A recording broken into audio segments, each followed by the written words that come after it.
Hello everyone, my name is Anas Al-Sabag and this is Something About Everything. With me here today is Abdulla Daoud, the Executive Director of the Refugee Centre and DevBlock Social Innovation Catalyst. Today we are going to talk about immigrants and refugees in Canada and how technology can play a role in integration. First off, thank you so much for taking the time, Abdullah. No problem. Thanks a lot for having me on. Okay, to start off, can you tell me more about what you do?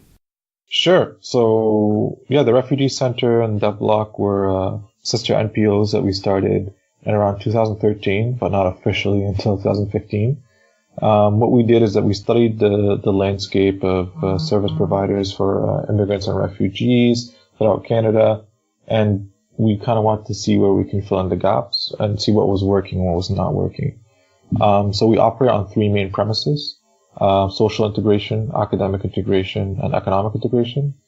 Where academic integration fits in is we wanted to promote higher education for refugees and immigrants. They all come in with, a lot of good credentials and we're actually very educated, but the problem is with North America and Canada in general is they don't recognize foreign education. So getting them into, graduate degrees or undergraduate degrees was one of our main goals. In the province of Quebec where we operate, we found that one of the obstacles or barriers was English proficiency examinations, such as IELTS or TOEFL, was not being offered to them anywhere. And that was a main prerequisite for all the universities. As soon as we offered that, our first class was 10, 15 students, and then around our second or third semester, we were around 200 students. That translated into admissions of 150 refugees into university within our first year, which is a very good metric. Then we pushed and wanted to tackle economic integration. So with economic integration, it was a bit tougher. But what we did is that we found what was the most in demand in the Montreal area as far as jobs are concerned. Aside from the basic, labor industry or what everyone perceives as refugees and immigrants going into, we found that the tech industry was actually the most in demand. While it is booming, there's just not enough skilled workers for that industry. So it came to the point where the demand was actually lowering the barrier of entry for these individuals to gain positions. So we started our own programming schools. We teach different programming languages and platforms. And from there, they actually gain some experience online and in industry, and they're able to land internships and jobs in that specific field. We also pushed for them to kind of bank on their entrepreneurial spirit and start their own businesses. We did that through the DevBlock Social Innovation Catalyst, which is just a fancy word for incubator. But we were able to, give them new opportunities, connect them to the right people in the industry, and really translate that business mindset to a kind of a Canadian standard. And lastly is our social integration. We do that kind of organically. We decided to, with all our services and our classes, we offer them to the public as a whole. So we have something called the 30-70 split, or kind of like the 50-50 split, where we ensure that at least 50% of the class are, Canadian locals to kind of improve their social network. So, the refugees and immigrants are in class and they're interacting with, the local community in a way that they wouldn't do on their own. And they're able to expand that social network, for either employment or education or referral programs or start businesses together. And that's been a very fruitful endeavor on our end and experience, and produced pretty good results. And that's it in a nutshell. I know I went on for a bit, but that's it. I have so many questions for you about what you just said.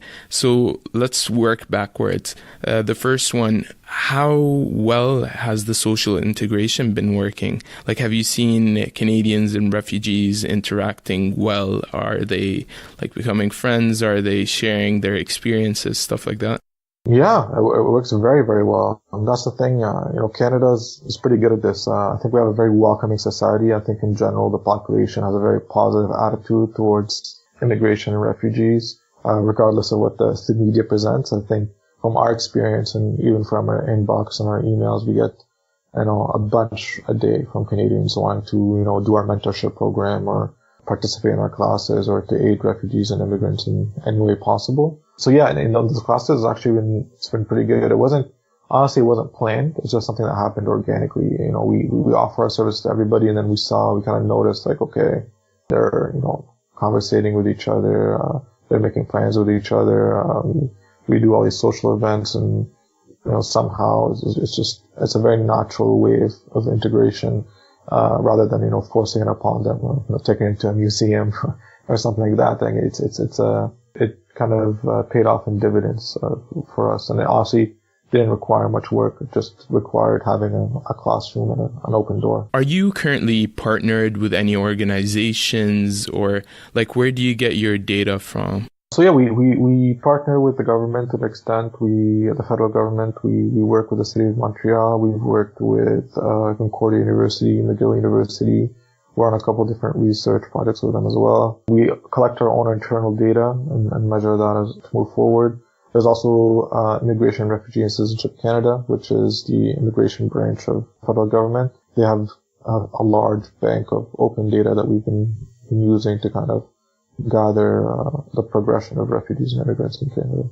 And how well are the refugees perceiving the tech education that you are giving them? It depends on age groups, and I'm not going to lie, it's not like a 60-year-old person is not going to come to our tech classes, but usually the young adults and people ranging up to 40, 45 years old are participating. They're very excited. But yeah, a big part of them coming here to Canada is to try new things, right? And to discover Canada and what Canada needs.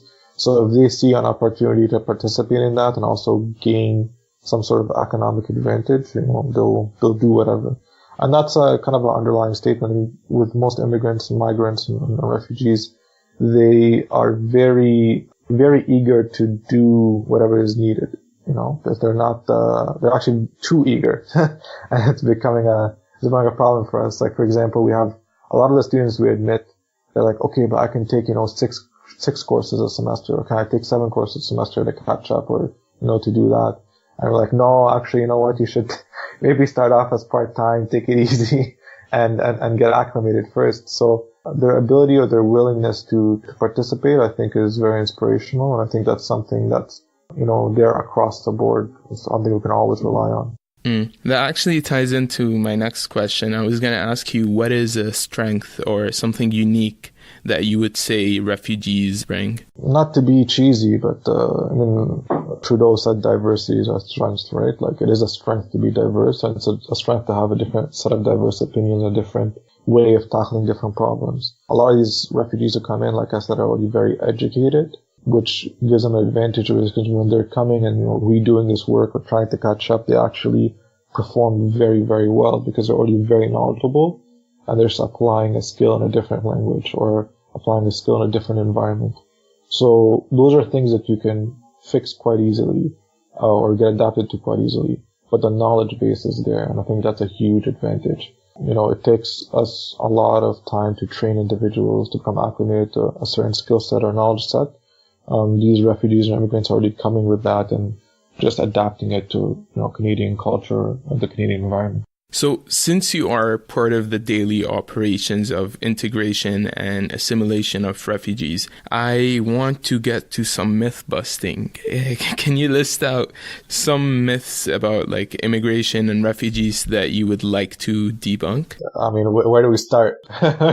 Sure. So, there's a lot of polling data that came out on Canadians' opinions of refugees. So Canadians are very sympathetic towards refugees and immigration in general. The majority of people who said no to, expanding refugee intake or immigration intake, which was actually not a very high percentage to begin with. I think it was around 30 or so, maybe less than 30, around 25 to 30%.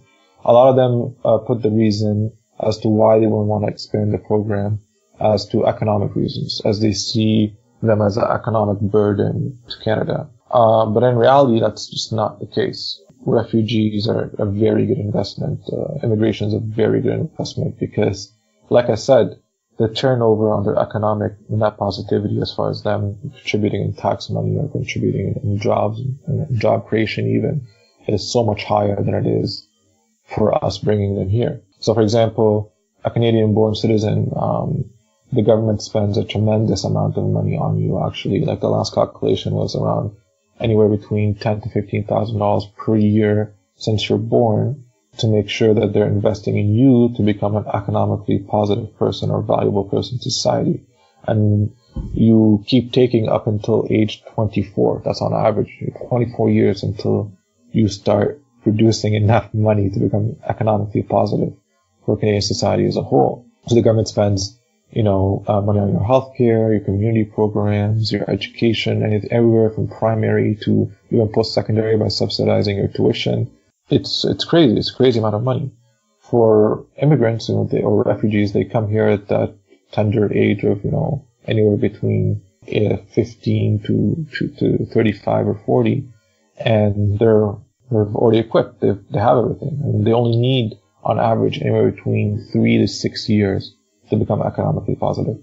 So if you look at the comparison, it's quite beneficial. Aside from that, they're also job creators. They're very entrepreneurial. So if you look at the percentage of startups, and I'll just use refugees for example. And this is data from the IRCC that's publicly available. The percentage of startups or new businesses that are started. So refugees are actually account for about almost 15%, whereas in Canadian-born citizens only account for 4.8%. So it's almost triple the amount of private business owners in Canada, and also triple the amount of job creators.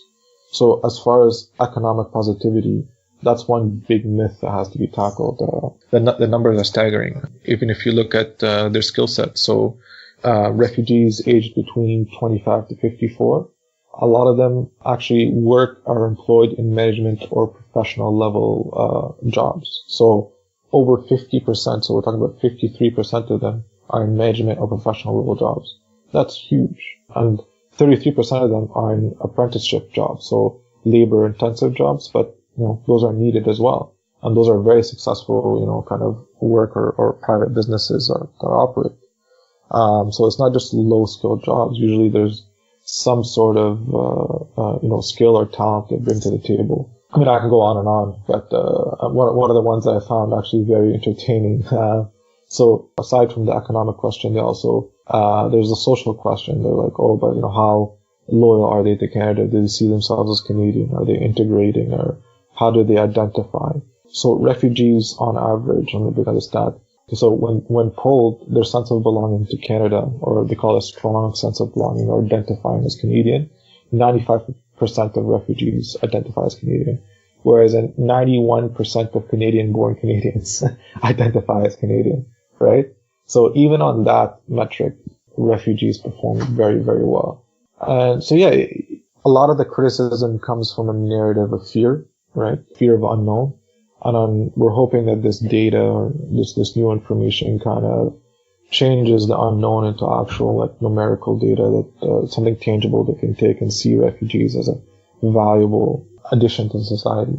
And then it's been proven well. I mean, if you look at the about 50,000 Syrian refugees that we took about 3.5 years ago, they have an employment rate of 57%. Now, you might think 57% is low, but the Canadian average is 62%. And this is also taken into account, for example, stay-at-home moms or dads, takes into account of people who are too young to work. That's why the percentage is at 57 and 62. So they're almost on par with the Canadian average. And if you look at their unemployment rate, the unemployment rate is just below 9% for refugees, the main cohort that came in. And the unemployment rate for Canadians right now is a tad above 6%. So it's very, very, very close to each other. They're integrating and acclimating well economically. And if that's one of the main fears that we have to relieve, I think we can do so quite easily. Well, these are many great points, and they're all positive. I don't want to be pessimistic, but what are common problems that refugees face when it comes to integration? Yeah, I mean, it's not always going to be a smooth process, right? Like, I'm very positive, but there's work that goes into this. But I always say this, it's a two-way street. You have to understand the onus of responsibility is both on Canadians and refugees. So the refugee has an onus of responsibility to integrate in Canada, but the welcoming population also has an onus of responsibility to be welcoming. It's not, if one of them doesn't work, if one of them doesn't participate, the whole thing doesn't work, right? So it's very contingent on how our civil society decides to welcome refugees. And one of the things refugees struggle with is they're here, but they're very alone, right? So, and there are some psychological issues that they go through. I don't like to say PTSD because it's kind of very North American, but they do have, these mental hurdles they have to overcome. And that can only happen once you remove them from isolation. So while we do label them as refugees shouldn't be something as an isolating term. So while the refugees here, they need to, and that's what we do with our classes and why it was so successful, is the social networking. And that's something that's very difficult to achieve. And we don't want refugees just to go to the areas or the neighborhoods where that identifies with their culture more reasonably, right? So they shouldn't be, moving straight to the part of town where only Syrians live, right? Because that's not going to help. What's going to help is if they're pushed into areas where they're uncomfortable and they become comfortable with it. And that's a tough hurdle to kind of set straight, because it's the easiest thing to do to go with what you're comfortable with, right? We came here, and that's the first thing that we did when we came to Canada. It's like, okay, who's like me, who speaks the same language as me, that's the person I'm going to talk to, because that's what I'm the most comfortable with. And that's a very naturistic or human thing to do. And we need to kind of overcome that to an extent. I don't know if that makes sense to you. Yeah, that really makes sense. What are projects you are currently working on other than the ones you mentioned in the beginning? So we also operate as a tech incubator. So we push to solve social issues, particularly when it comes to migration, with technology. And we do it so hand in hand with, refugees and immigrants. One of the things that I'm sure you are aware of in the news was the uptake in asylum seeking in Canada recently due to political decisions done by our southern neighbors. And that caused kind of a big backlog and a lot of uncertainty for those asylum seekers. Also, there was a lot of what we call crooked immigration. So crooked immigration lawyers, where they were kind of soliciting these individuals and charging them a large amount of money to represent them in refugee court, which was, not allowed or not necessary. So we developed an artificial intelligence. It's a chatbot called Luna. It conversates through text with any asylum seeker or refugee claimant in their language of choice. It goes through a normal conversational flow, and from there it extracts the data from you that is necessary to fill out your asylum claim or refugee claim back into English or French. So you can use it in Spanish, and it'll auto-populate the actual PDFs back in English and French and email it to you or store it in your phone privately. Without collecting any identifying data, without storing it. So yeah, it's proven to be very successful in our tests. We found that it saved up to 83% of lawyers' times, or of the time taken by social workers or consultants to actually help them fill out these forms, provided actually more accurate data. So for example, we did a lot of social engineering. A lot of the questions are open-ended. So one big question is the basis of claim. So essentially just ask why. Why are you here? And that's a very open-ended question. And when you're asking refugee claimants, they can go on and on and on. They'll talk about their entire political history. But the lawyers and especially judges are only looking for very specific things, right? So, why did you leave? What were the dates that you left? Did you try anything else? Who did you consult? All these type of things. So we worked with a lot of lawyers to socially engineer the questions that were needed to output the information that the judges and the lawyers were looking for. And that also provided for more accurate translations. I think our translations were up to 99% accurate, just because they were very concise questions with very concise answers. That was one big project we worked on that's currently being used. So yeah, the next project was our pre-arrival services platform. So we created, and this is in beta testing now, but we created a social network or a social platform where immigrants and refugees can gain services to acclimate and integrate faster before they even arrive to Canada. So refugees actually have people don't know this, they have anywhere between 18 to 24 months waiting period outside of Canada before they come here.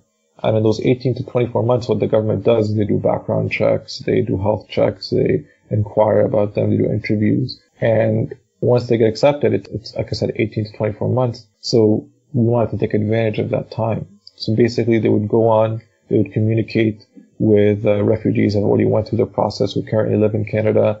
They can fill in the blanks of what they're missing in order to achieve the goals here. We have a job data platform where, for example, if a refugee came from an oil and gas background, and that's a problem. So a lot of these would resettle, all these refugees would resettle based on cities because they knew someone that lived there, right? They were like, okay, I'll go to Toronto just because, I have a relative in Toronto. I'll go to Montreal because a friend who went to Montreal. But it's not necessarily the best economic city for them, just because their background could be better used in a different part of Canada, and Canada is a large country. So we created a job posting platform and an algorithm that gives you all the vacancies based on industry in that particular city. So if you're a person who comes from an oil and gas background and you have extensive experience in that, it would make more sense for you to live in a country like Edmonton or Calgary, right? It wouldn't make sense for you to go, to London, Ontario, for example. So it shows them where they would be the most beneficial and where they have the best chances to utilize their experience, right? And they have their own dashboard. They can customize it based on services needed. From that, we collect data and we can see which services are working out, which ones aren't, which current government services are being provided that they aren't necessarily asking for or outdated, or something that they're asking for that's not being provided at all. So it's a good way to learn, and data is key. And there's just not enough data collection or allocation when it comes to refugees and immigrants before they come to Canada, specifically the ones that we choose to come to Canada. So we found that to be very important. And the testing's been quite promising thus far. We hope to launch it around May. Wow. I'm actually mind blown by the projects and ideas you're currently working on. It seems AI is not just a buzzword. It can actually do something useful. I want to switch gears now and ask you, on a personal level, what are things you would like to change in the refugee intake process? People don't believe this because the media doesn't really say it as much, but we have one of the most stringent immigration processes in the world and refugee processes in the world. Like we're very picky. We have a very strict process. It's one that's based on boxes and check marks, right? It's not based on anything else. It's void of kind of emotional attachment or situational attachment. So if you don't fit those categories, you don't qualify. And that could be good technically, and that could be good for bureaucracy, I guess, to make things a bit faster, that you have an automated process of box and checking, but it's not good holistically because immigration is evolving, the world's evolving, different things happen at different times, situations are always changing, civil wars can occur at any given moment, people are persecuted for identities that they can't reveal in public. We have to take that into account in our process, and we really don't. So I don't know if you know this, but we have a private sponsorship program for refugees. So that basically means any person can put up a certain amount of money and privately sponsor a refugee to come to Canada. There's a set amount that we accept every year based on the province. They kind of dictate that number. But Canada's becoming too reliant on private sponsorship and not enough on public sponsorship. And that becomes problematic because when it goes to private sponsorship, it's not based on the refugees who are the most immediate danger, right? It's based on the refugees who have the most or the biggest connection to Canada, because the people who are going to privately sponsor refugees are going to be family members, right? Are going to be friends, are going to be people who, went through that or have some sort of emotional connection to that area or to that individual. And that's the majority of private sponsorships. It's not based on the people who are in the most immediate danger. And that's where public sponsorship comes in. So now we're starting to see the numbers kind of change where we're favoring private sponsorship. And I don't think that should be something that we should continue to build on. I think both numbers should increase for sure. Canada can take in a lot more than what it's taken in now, just because we're an extremely big country that's, we're actually also extremely rich, and we also need a lot of people. So yeah, that's something that I would like to see change. And I'd like to see a more positive outlook from government. Like, government's very impacted or swayed by public opinion. And when public opinion becomes critical of these individuals, the government starts to shy away a little bit. While the Liberal government has taken a good stance, I believe, on immigration and refugees, they've kind of quieted or kind of been a bit more muted recently, because on the global spectrum or global opinion of refugees and immigrants have kind of went down recently due to the rise of these right-wing parties. Canada hasn't been as vocal as before. And that's something I think we should we've taken a kind of a principled stance on this, and I think we should continue holding on to our principles on that end. I think you unintentionally busted two myths right now. The first myth is that Canada has open borders and loose immigration and refugee processes. That is not true. Canada has very stringent and very strict immigration and refugee processes. And the second myth that you debunked was the idea that all of the refugees coming in are getting and taking money out of the taxpayers' money, and that is not true. I actually did a quick fact check right now, and in the big surge of Syrian refugees that came in between 2015 and 2016, almost 42% were actually privately sponsored. So yeah, two myths debunked. Even the money that we do spend on them, it's a drop in the bucket. People always hear a number, right? So if I told you 100 million, right? I think that there was a Toronto Star article that said 124 million for the next 5 years, or next 3 years, sorry, because of the increase in asylum seekers and refugees. If you look at what we spend federally, 124 million spread over 3 or so years, compared to our federal budget, which is around 174 billion or in the 180 billion range. It's really nothing. I think we spend more on the Queen visiting Canada than we do on refugees to an extent, right? And these are investments, right? These are things that produce returns. It's not 124 million that you're never going to see again. You're investing in individuals that have proven to become economically positive. You are going to get a return from them sooner or later. So that money will get back to you. A lot of people don't know this, that the publicly sponsored refugees also, a lot of them have to pay back their airfare. So the airfare that the government spent on them to come here, they have to pay back. So even some of the money that's already being spent on them is kind of accounted for. It is a very silly myth. It's one that's kind of based more on fear mongering than really any data or any numbers. Okay, before I end the interview, I just want to ask you, how can our listeners help you at the Refugee Centre or DevBlock?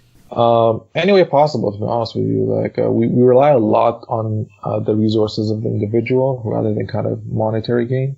So even if you have some sort of skill set or some sort of unique insight that you want to give, we're very happy. We actually love those. You can contact us at the refugeecenter.org. It's center the French way, centre, so it's RE. Not ER, and devblock.ca, both of which you can contact us through the website, help out any way we can. If you're actually interested in the tech aspect of what we do, we hold annual hackathons every year. Our second hackathon was last November. We had around 300 participants. A lot of big names were there, SAP, TD, IBM. We had over 22 sponsors, and we actually pose actual issues or technological gaps in migration, immigration, and refugee issues, and we pose them to the public to fix. So this past year, the RCC gave us 3 problems that the government was facing, and we were able to solve them in just 24 hours, and they're actually being produced live as we speak with government. So those are very impactful things. Those are things that we can do